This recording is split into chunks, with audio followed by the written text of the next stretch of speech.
Thank you, Will, for that entertaining oration. Another round of applause for Will Bailey.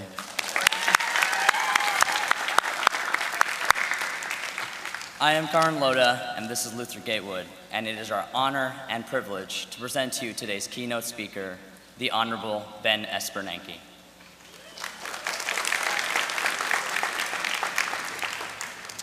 A headline on the front page of the Wall Street Journal today reads, "Bernanke bolsters weak dollar." The story that follows discusses the pros and cons of Chairman Bernanke's recent speech aimed at improving the dollar's lackluster performance, a bold new move for a Federal Reserve chairman. But regardless of your feelings about his leadership of the Fed, it is hard to ignore the chairman's penchant to make difficult decisions and exercise political courage. During this trying time, Chairman Bernanke has been able to rely on the experience from his long and distinguished career, including over 2 decades working within the Federal Reserve System and a term as the chairman of the President's Council of Economic Advisors. What Chairman Bernanke is perhaps less famous for, however, are his Cantabrigian roots. A member of the Harvard class of 1975, he, like 125 of us, spent his college years living in the shadows of Lowell House's beautiful blue bell tower, a denizen of the much less ostentatious, yet equally proud Winthrop House. In what was a sign of things to come, the young scholar graduated summa cum laude with an AB in economics before moving down the street to the Massachusetts Institute of Technology, where he completed his PhD under the guidance of Professor Stanley Fischer.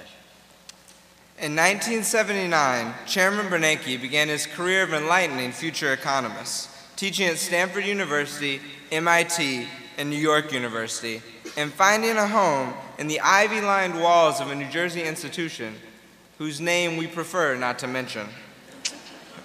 While at this supposedly prestigious university, Chairman Bernanke was the class of 1926 Professor of Economics and Public Affairs from 1994 to 1996, and the Howard Harrison and Gabriel Snyder Beck Professor of Economics and Public Affairs and Chair of the Economics Department from 1996 to 2002. As you can tell from the length of those titles, he was a pretty big deal. In 2002, he joined the Board of Governors of the Federal Reserve System, just 4 years before he'd be sworn in as the chairman, assuming the prominent position previously held by Alan Greenspan. Since February 1st, 2006, when it comes to monetary policy, all eyes have been on Chairman Bernanke. Given his accomplishments as a scholar, a policymaker, and above all, as a teacher, it is truly an honor to have Chairman Bernanke address us today. Please join Luther and me in welcoming him back to Harvard as he gives us one final lesson.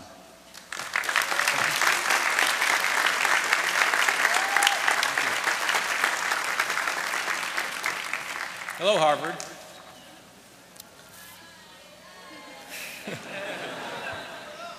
It seems to me, paradoxically, that both long ago and only yesterday, I attended my own class day in 1975.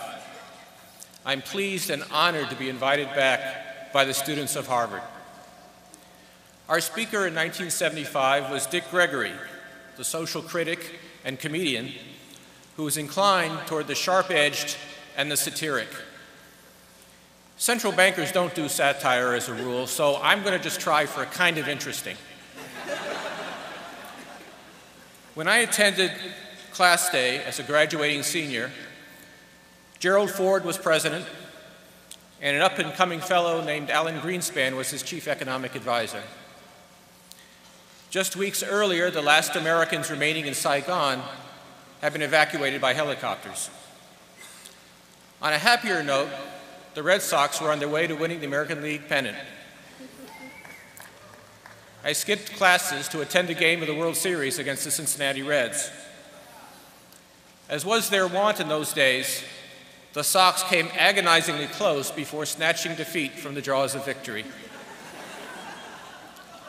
On that score, as on others, disco music and pet rocks come to mind. Many things are better today than they were then. In fact, that will be a theme of my remarks. Although 1975 was a pretty good year for the Red Sox, it wasn't such a good year for the U.S. economy. Then, as now, we were experiencing a serious oil price shock, sharply rising prices for food and other commodities, and subpar economic growth. But I see differences between the economy of 1975 and the economy of 2008 that are more telling than the similarities. Today's situation differs from that of 33 years ago, in large part because our economy and society have become much more flexible and able to adapt to difficult situations and to new challenges.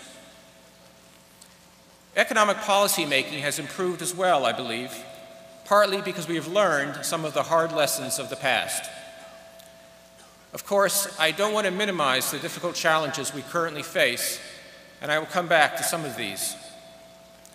But I do think that our demonstrated ability to respond constructively and effectively to past economic problems provides a basis for optimism about the future. I will focus my remarks today on two economic issues that challenged us in the 1970s and that still do so today: energy and productivity. These, obviously, are not the kinds of topics chosen by many recent Class Day speakers: Will Ferrell, Ollie G., or Seth MacFarlane, to name a few. But then the class marshals presumably knew what they were getting when they invited an economist. Because the members of today's graduating class and some of your professors were not yet born in 1975, let me begin by briefly surveying the economic landscape of the mid-1970s. The economy had just gone through a severe recession during which output, income, and employment had fallen sharply, and the unemployment rate had risen to 9%. Meanwhile, consumer price inflation, which had been around 3% to 4% earlier in the decade, soared to 10% during my senior year. The oil price shock of the 1970s began in October 1973, when in response to the Yom Kippur War, Arab oil producers imposed an embargo on oil exports. Before the embargo in 1972, the price of imported oil was about $3.20 a barrel. By 1975, the average price was $14 a barrel, more than 4 times greater. President Nixon had imposed economy-wide controls on wages and prices in 1971, including prices of petroleum products. In November 1973, in the wake of the embargo, the president placed additional controls on petroleum prices. As basic economics predicts, when a scarce resource cannot be determined by market-determined prices, it will be allocated in some other way. In this case, in what became the iconic symbol of the times, in long lines at gasoline stations. In 1974, in an attempt to overcome the unintended consequences of price controls, drivers in many places were permitted to buy gasoline only on odd or even days of the month, depending on the last digit of their license plate number. Moreover, with the controlled price of U.S. crude oil well below world prices, growth in domestic exploration slowed and production was curtailed, which of course only made things worse. In addition to creating long lines at gasoline stations, the oil price shock exacerbated what was already an intensifying buildup of inflation and inflation expectations. In another echo of today, the inflationary situation was worsened by rapidly rising prices of agricultural products and other commodities. Economists generally agree that monetary policy performed poorly during this period. In part, this was because policymakers, in choosing what they believed to be the appropriate setting for monetary policy, overestimated the productive capacity of the economy. I'll have more to say about this shortly. Federal Reserve policymakers also underestimated both their own contributions to the inflationary problems of the time and their ability to curb that inflation. For example, On occasion, they blamed inflation on so-called cost-push factors, such as union wage pressures and price increases by large market-dominating firms. However, the abilities of some firms and unions to push through inflationary wage and price increases were symptoms of the problem, not the underlying cause. Several years passed before the Federal Reserve gained a new leadership that better understood the central bank's role in the inflation process and that understood that sustained anti-inflationary monetary policies would actually work. Beginning in 1979, such policies were implemented successfully, although not without significant costs in terms of lost output and employment, under Fed Chairman Paul Volcker. For the Federal Reserve, two crucial lessons from this experience were, first, that high inflation can seriously destabilize an economy, and second, that the central bank must take responsibility for achieving price stability over the medium term. Fast forward now to 2003. In that year, crude oil cost a little more than $30 per barrel. Since then, crude oil prices have increased more than fourfold, proportionally about the same as in the 1970s. Now, as in 1975, adjusting to such high prices for crude has been painful. Gas prices around $4 per gallon are a huge burden for many households, as well as for truckers, manufacturers, farmers, and others. But in many other ways, the economic consequences have been quite different from those in the 1970s. One obvious difference is what you don't see. Drivers lining up on odd or even days to buy gasoline because of price controls, or signs at gas stations that say, "No gas." And until the recent slowdown, which is more the result of conditions in housing and financial markets than of higher oil prices, economic growth was solid and unemployment remained low, unlike we saw after the oil price increases of the 1970s. For a central banker, a particularly critical difference between then and now is what has happened to inflation and inflation expectations.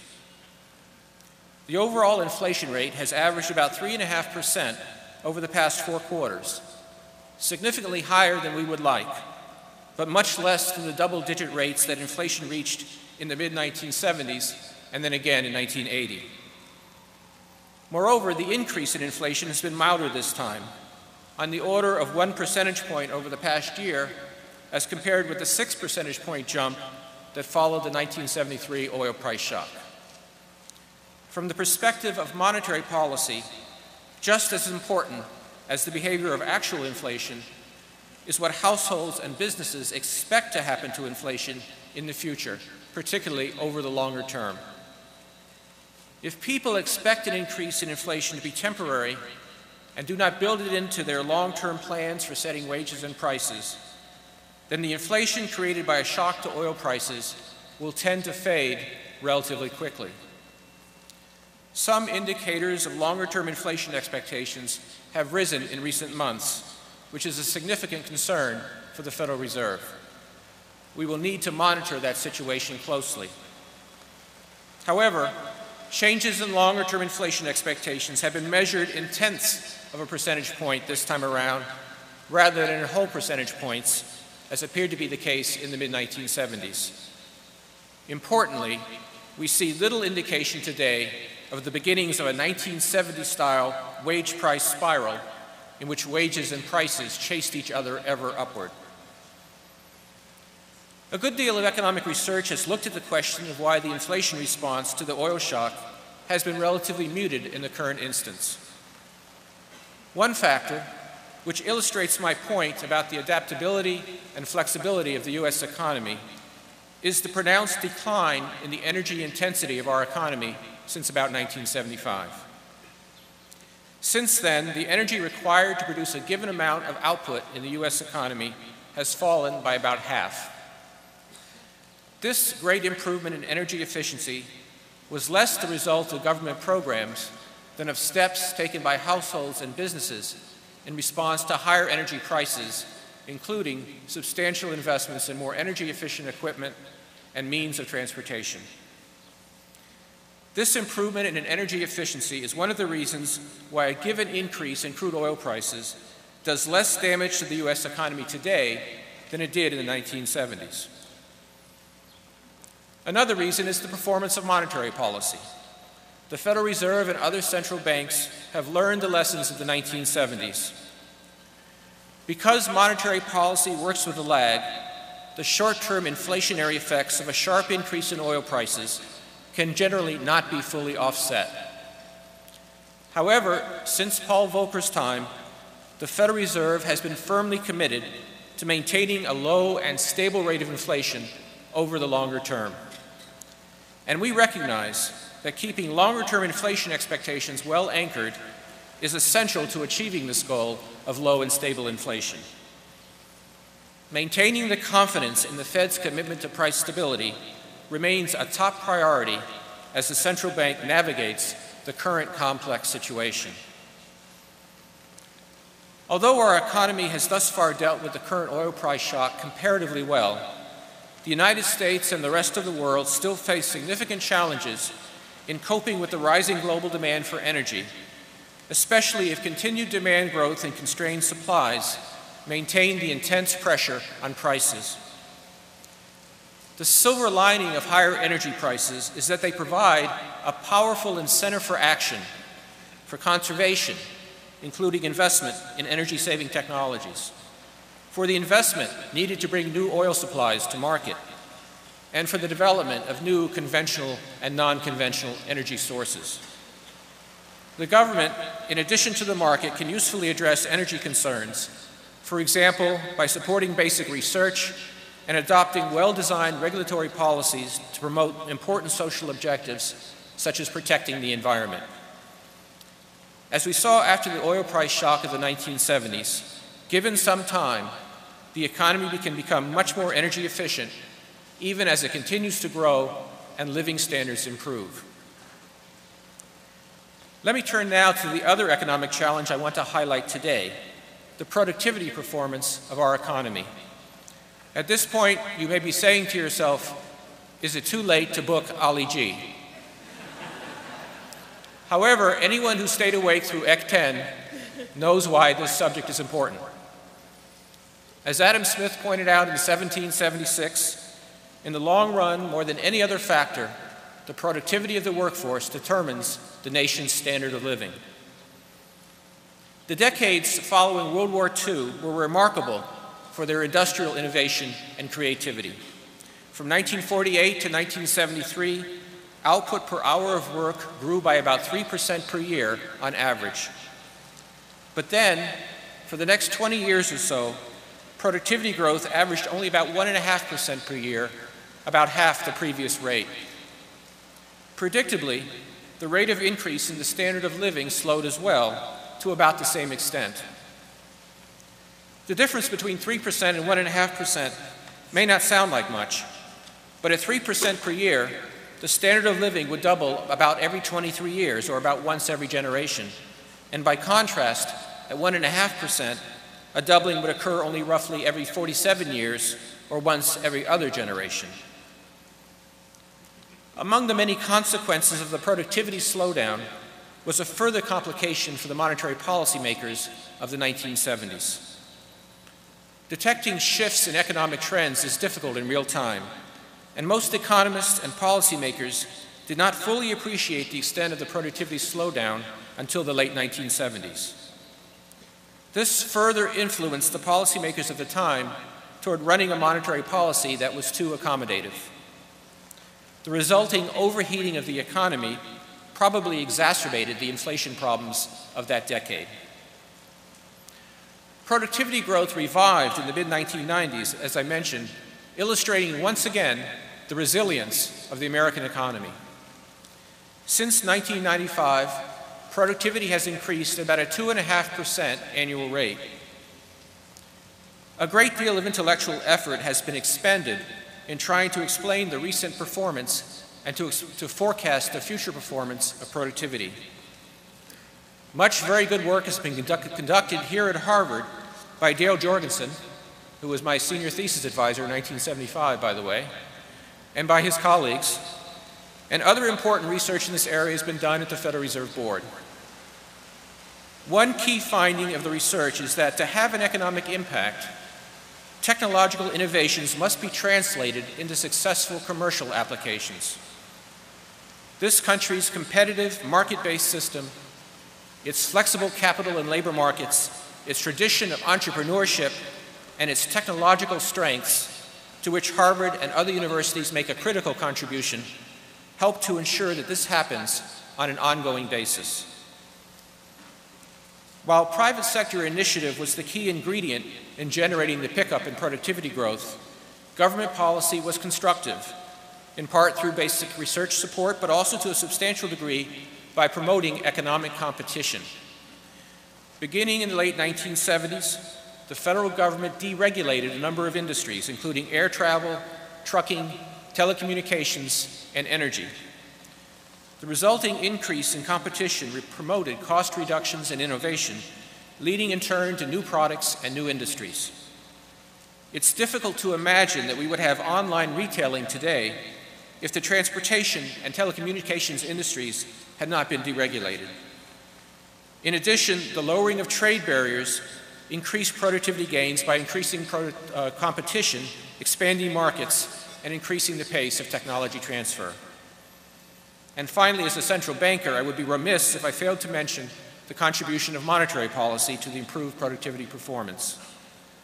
By damping business cycles and by keeping inflation under control, a sound monetary policy improves the ability of households and firms to plan and increases their willingness to undertake the investments in skills, research, and physical capital needed to support continuing gains in productivity. Just as the productivity slowdown was associated with a slower growth of real per capita income, the productivity resurgence since the mid-1990s has been accompanied by a pickup in real income growth. One measure of average living standards, real consumption per capita, is nearly 35% higher today than in 1995.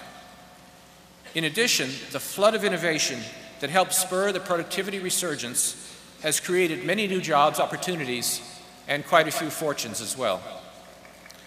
But changing technology has also reduced job opportunities for some others, bank tellers and assembly line workers, for example. And that is the crux of a whole new set of challenges. Even though average economic well-being has increased considerably over time, the degree of inequality in economic outcomes over the past 3 decades has increased as well. Economists continue to grapple with the reasons for this trend. But the best we can tell, the increase in inequality is probably due to a number of factors, notably including technological change that seems to have favored higher-skilled workers over lower-skilled ones. In addition, some economists point to increased international trade and the declining role of labor unions as other but possibly lesser contributing factors. What should we do about rising economic inequality? Answering this question inevitably involves difficult value judgments and trade-offs.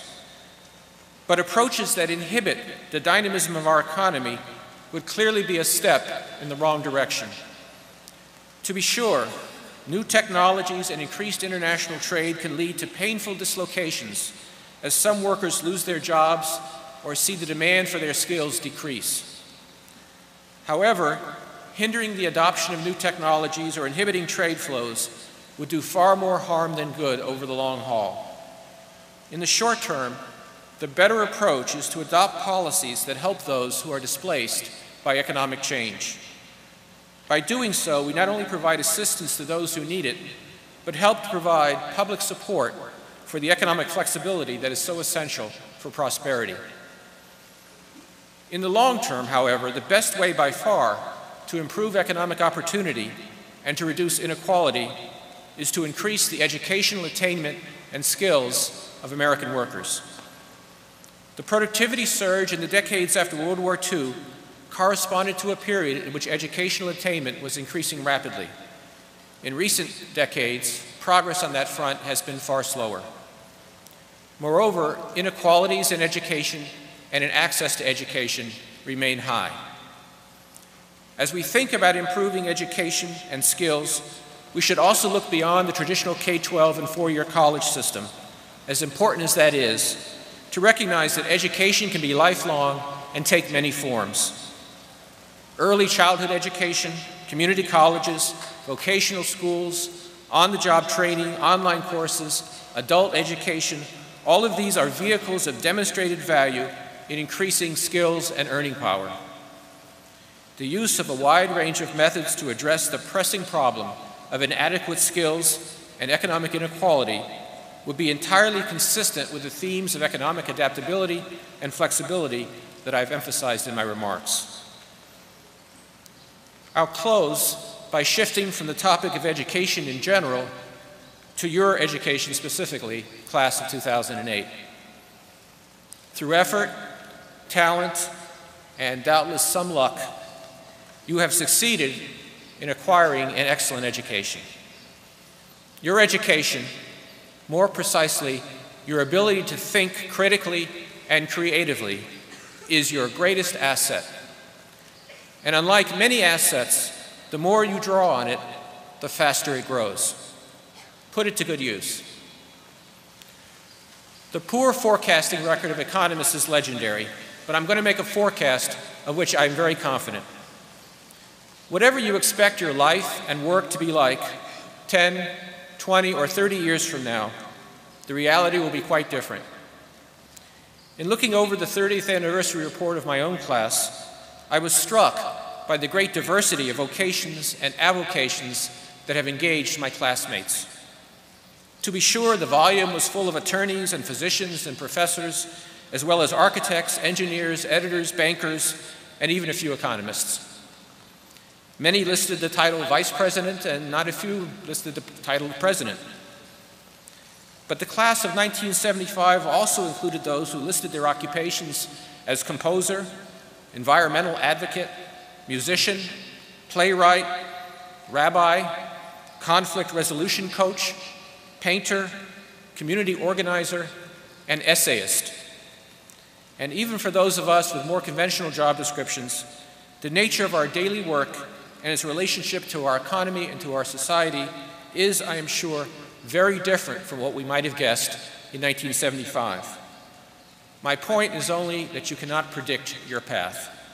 You can only try to be as prepared as possible for the opportunities as well as for the disappointments that will surely come your way.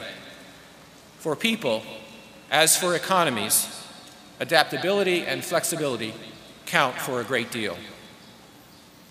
Wherever your path leads, I hope you use your considerable talents and energy in endeavors that engage and excite you and benefit not only yourselves, but also in some measure your country and your world. Today, I wish you and your families a day of joyous celebration. Congratulations, class of 2008. Thank you.